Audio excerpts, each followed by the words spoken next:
Good morning. I'm Dean Mitchell with the Dothan Area Chamber of Commerce, and welcome to this Monday morning edition of talking with community folks and learning about important things that are going on in our great city of Dothan and in the Wiregrass. And today, we're really fortunate to have Mr. Walter Hill, who's the CEO of Wiregrass United Way. Wiregrass United Way is in the home stretch of their annual giving program, and we wanted to visit with Walter and learn about the Wiregrass United Way and the important work that they do. Walter, thank you so much for being with us today. Thank you for having me, and thanks to the Dothan Area Chamber of Commerce for y'all's long-term support of Wiregrass United Way and our partner agencies. Absolutely. Walter, tell us, what is the Wiregrass United Way? We are a group covering 6 counties that basically raises money for 39 health and human service organizations based right here in Southeast Alabama, so they can spend the bulk of their time doing the work they do, the programs and services to help our residents of the Wiregrass, and not spend their time and efforts on fundraising. So you serve as that fundraising arm for them. Exactly. For the community. We don't raise enough money in no United Way in the world to do special events, but they're not going to come to the businesses and ask their employees to give like we do. We do that for them. And what counties in Southeast Alabama do you cover? We cover Barber, Coffee, Dale, Geneva, Henry, and Houston. Okay. And what is your goal for this year? Our goal is $2.9 million. It's basically right at what we raised last year. With the pandemic and the economy like it is, we certainly didn't feel like we could try to increase over what we did last year, but we at least wanted to be able to raise the same amount we did last year. Well, and obviously every year is important to help these nonprofits, but my guess is this year is going to be especially important. It is so important, and it's such a hard thing in fundraising when the economy and things are not as great as they had been, is when our agencies need it the most because they're being called on to help people the most, and that's when fundraising is the hardest. I saw a comment by our friend David Duke at 211 this past weekend. I think that he said they had more calls than they've ever had in the past 6 months or so. Right, exactly. 211 calls nationwide spiked in April and May, and then now following Hurricane Laura and Hurricane Sally, of course, Sally affecting Alabama coast so much, it's been really, really tough on people, and the needs are just tremendous. Walter, you've been in this business with the Wiregrass United Way for a long time. Talk to us about just the love and support that you feel from the business community in Wiregrass. Oh, it's unbelievable. I say over and over again, the Wiregrass is the most caring, giving community. And when I say community, I mean 6 counties. That's just the terminology I use. It's just amazing. And our job is to educate and inform about the need, because we don't want you or anyone else to give just because their boss said so, because their neighbor did, because they know me. We want them to give because they know the needs in the community and they know how the funds are going to be used. And plus, it's proven 100% of the times when people are educated and informed about the needs, they want to give. And they want to give to help their neighbor. And that doesn't mean the person that lives on their left and the right of their house. Their neighbor is the person that lives between their house and their workplace.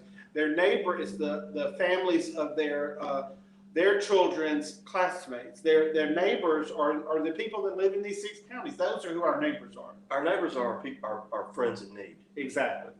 Walter, talk to us a little bit about how much of my donation stays in the community.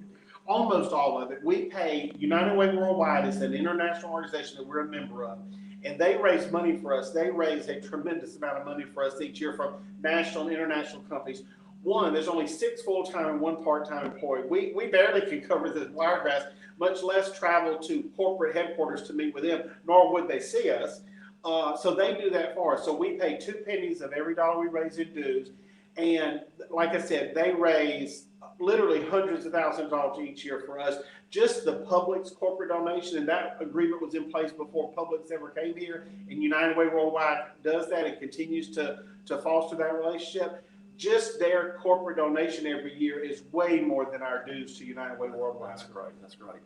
Talk to us also about why shouldn't Dean just give directly to his favorite nonprofit? Why is it important to go through the Wiregrass United Way? Well, one, in a perfect world, we wouldn't need United Way. That's just the truth. But in a perfect world, we also wouldn't need to fight hunger, homelessness, child abuse, domestic violence. So United Way is important because none of our agencies have a full-time fundraiser on their staff. Usually it's the executive director who puts on a special event when they need it, or one of the program directors have to pull. And also matching gifts. This is a tremendous. Now, not all of our agencies can benefit from this, but many of them do.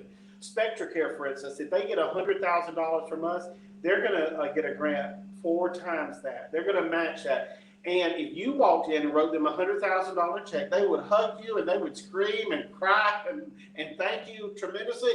They couldn't use it for matching dollars. Individual donations to an agency doesn't count for matching dollars. It has to be from a group like United Way, where they've been through a vetting process, where we go through every year with our agencies and with our volunteers. And speaking of matching grants, our friends at the Wiregrass Foundation have been wonderful partners. Oh, my goodness. From the very beginning, I remember the first meeting I went to, just right walking distance from this chamber office, when the Wiregrass Foundation was a new organization and nobody had heard of it and didn't know what it was yet. And they wanted to help us, but they had been discussing it already before they ever met with me. And they said, we want to help, but we don't want to hurt your fundraising. We're afraid that if the community hears that we're going to give you X number of dollars with a lot of zeros behind that, then they won't feel they have to give any more. So they came up with a challenge grant where if we reached our goal, they would give us X amount. And the first year it was $200,000. And we received it, and then every year since then it's been $400,000, and we received it all but once. When the economy was so bad in 08, 09, we didn't reach our goal then. And it's tremendous because, one, we don't take any money to operate. We're a pass-through. So they literally, on our balance sheet, shows a $400,000 income and $400,000 output in expenses and expenses to our agencies. And it's for special projects. It pays for no salaries, no utility bills, no recurring expenses. It can buy tables and chairs and replace carpet and roofs. We paid for the new roof at the Boys and Girls Club a number of years ago, a number of vans, computers. I mean, the list is endless. I try not to use the term capital improvements because people think of doors and windows and roofs when they hear the word capital improvements.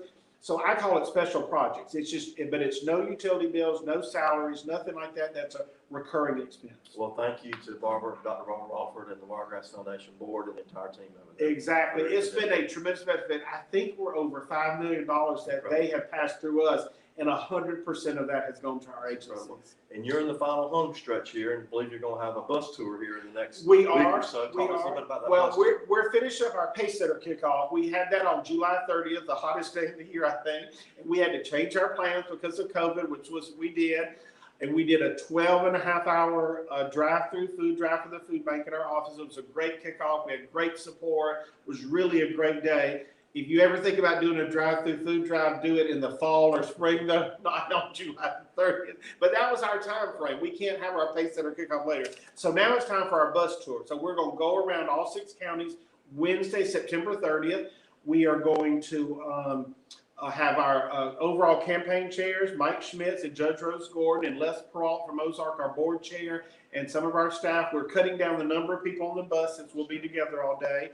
We'll have our masks though. And then we're going to do an outdoor event in all 6 counties, which is new to us this year as well. So we've got a flyer. You can look at this on our Twitter, Instagram, Facebook, website. We've got it posted everywhere. You might have already seen one by email. And we'll be continuing to post it. And these events are open to the public. They're only about 20, 25 minutes long.